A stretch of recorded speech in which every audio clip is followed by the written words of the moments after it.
大家好啊！今日咧就嚟到我哋斜槓一族嘅節目。阿淑君首先就多謝你咧就接受我哋嘅訪問。今次唔係最後一次，但係咧我哋嘅第一次，咁啊多謝晒你先。多謝你邀請啊！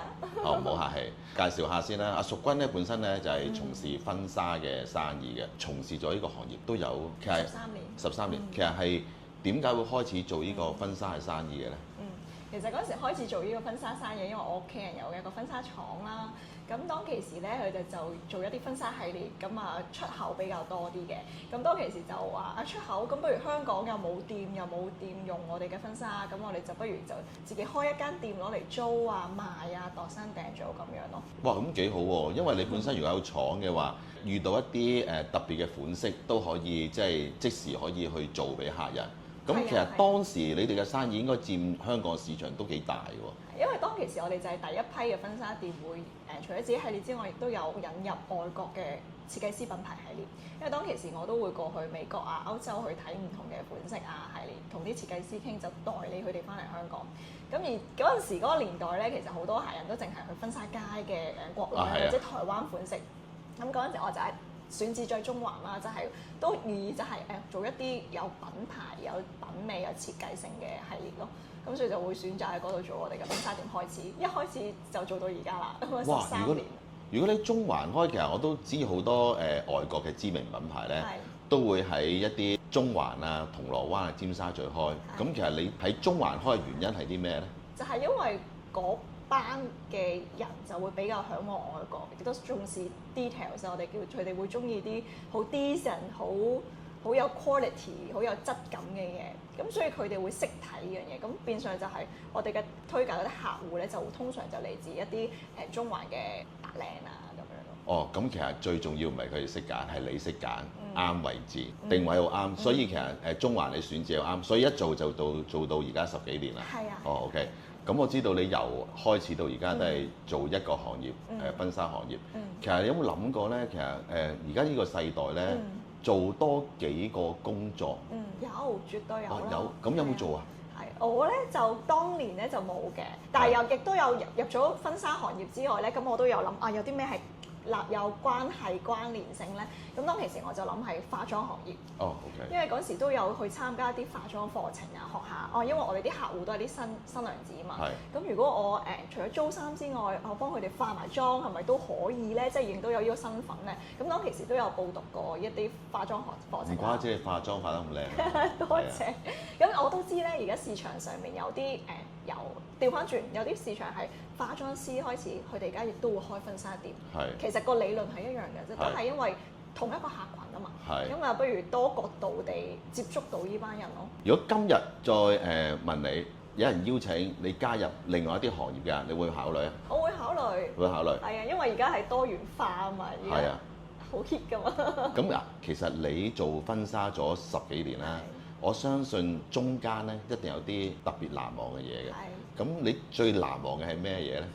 其實都有一次好難忘嘅，就係咧有你知我哋平時招待嘅都係一 pair pair 嘅客人啦，一對情侶啦，咁佢哋上嚟揀衫啦，咁啊揀下嘅時候咧，即係同佢試緊衫嘅時候咧，突然間個新娘子就爆喊喎，喺個更衣室度，即係試身室度，佢係唔係嘅？睇表情真係知道佢唔係嘅。咁我同同事啊，即係員工就好擔心死啦，係咪因為佢唔中意我啲款咧，揀唔啱咧，或者係冇一件佢中意咧？咁咧跟住就問佢啦，跟住佢就話籌備婚禮過程好大壓力。咁你知結婚係兩個人嘅事嚟，係啊，佢就會覺得係淨係得佢一邊喺度籌備，而嘅男方咧就係咩都答冇所謂啊，你中意啦咁樣。即係呢啲，即係看似好似自由度好大喎，咁啊正啦！你中意點解？但係其實唔係，對於佢嚟講，佢會覺得好似男方嘅投入度唔夠，令到佢好似承受晒所有壓力啦。咁另外可能亦都佢嘅工作好繁忙啦。咁兩個人嘅工作繁忙，咁我就即係梗係安慰佢啦。咁啊，但係我發覺之後都有好多唔同嘅情況，即係譬如喺度可能喺婚紗店直情係鬧交啊，跟住個男仔發脾氣走啊。咁呢啲情況我哋都見過。係因為我自己覺得係存在咗嗰個預期嗰個投入度啊，即係個女仔可能預期啊，男方個投入度會高啲啊，俾多啲意見啊，係啦，或者有情緒價值啊，而家好中意講嘅，係但係就可能冇咯咁樣。不過我自己覺得頭先聽你講完之後，但係最終咧都能夠處理到問題，因為我都知其實你本身喺大學嘅時候咧，都係讀政治㗎嘛。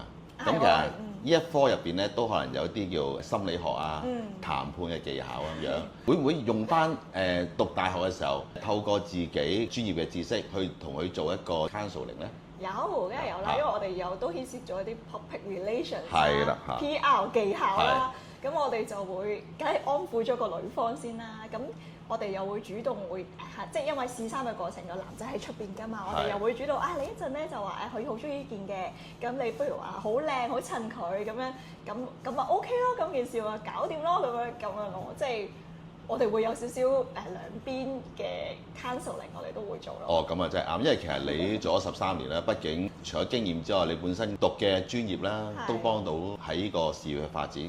同埋最重要，我覺得唔係我成日都講嘅，其實做生意唔係我哋做幾多生意，最主要就係客人入到嚟嘅時候咧，令到佢哋好滿意。嗱，如果單一個客人就好唔易啊，但係如果你係2個客人，就係一男一女，可能大家都唔同性格嘅話咧。你處理得好好，所以你做生意就做得越嚟越成功。因為我知道婚紗店嘅生意咧，雖然喺呢10年入邊咧，可能經歷咗唔同嘅疫情啊，或者一啲金融風暴等等嘅情況啦，其實你生意都係好好嘅。叫做企得住咯，係托賴。咁其實企得住有原因嘅。我成日都話用心服務，用腦去做。我覺得你呢8個字咧係完全放喺你身上面，係完全適合嘅。Thank you。Okay. 其實你做咗10幾年婚紗啦，咁你覺得而家啲人咧興唔興結婚？興唔興結婚？呢個係一個好問題。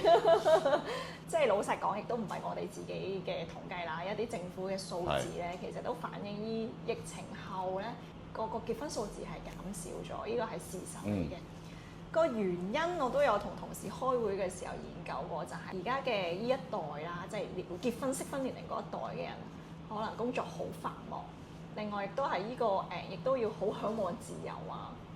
咁佢哋會覺得拍拖咁咪幾好咯，我哋一齊住都 OK 啊。咁有啲會覺得我又唔係要有下一代，咁我哋個結婚意義不大啊。我哋一齊住開心啊，甚或者養個寵物咪 OK 咯。即係會我自己感覺同好多就算 even 我自己朋友啊、客戶啊傾偈嘅時候，都會覺得我啲家姐或者細妹唔諗住結婚啊，點解？就係因為呢啲原因咯，即係我都聽好多嘅。我想問咧，其實我哋中國人傳統咧做喜慶嘅事咧，一定係紅色噶嘛。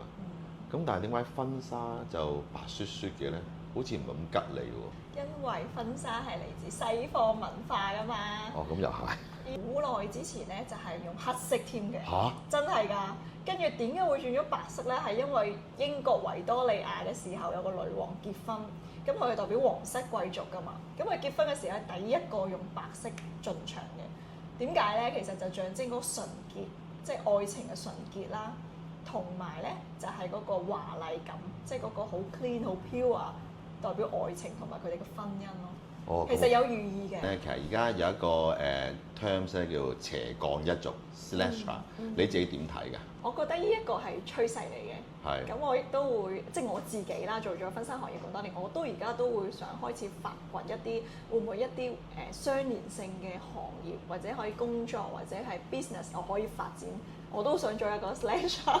你點睇？我自己其實我要講翻，我30幾年前咧，我已經係第一代嘅斜槓一族㗎啦。我自己讀緊中3、中4嘅時候咧，我已經係做緊文具批發 sales 啊，又做中2嘅時候做旅行社導遊啊，又做直銷公司啊，又自己開補習社，直至到而家我亦都係有自己公司啦 HKMI 香港驗車，同埋我自己又從事金融保險，我亦都喺律師樓做。咁所以其實我就由始至終，我都係有好多唔同行業。其實以前咧好得意嘅，啲人會就話：喂，你周身都冇張力，但係今時今日啲人就見到，喂唔係喎，你其實係啊，哇咩揾你，你都識答我喎，都幫到手喎。其實我覺得我哋要將自己眼光放遠少少。雖然有好多唔同嘅行業，其實每一個行業咧喺唔同嘅時段、唔同嘅階段嘅時候咧，都係能夠令到我有一個價值喺度。所以我係唔會因為個時代有唔同。或者每一個行業有興衰而影響到我自己嘅收入咯。其實你可以即係考慮下，因為你係一個好多樣化，同埋呢個人係好有親和力，所以你係嚟緊呢係一定會好好。咁啊，真係唔該晒阿淑君啦，今日呢就抽時間過嚟，雖然短短10零分鐘，其實係令到我哋係重新思考一個問題啦。究竟呢個世代婚姻係咪真係好似10幾20年前咁重要呢？呢個關係係咪真係要透過婚姻先能夠維係到呢？我諗呢個問題呢係值得思考嘅。係，thank you，好，唔該晒。Christopher，係，好 OK，thank you，多謝晒。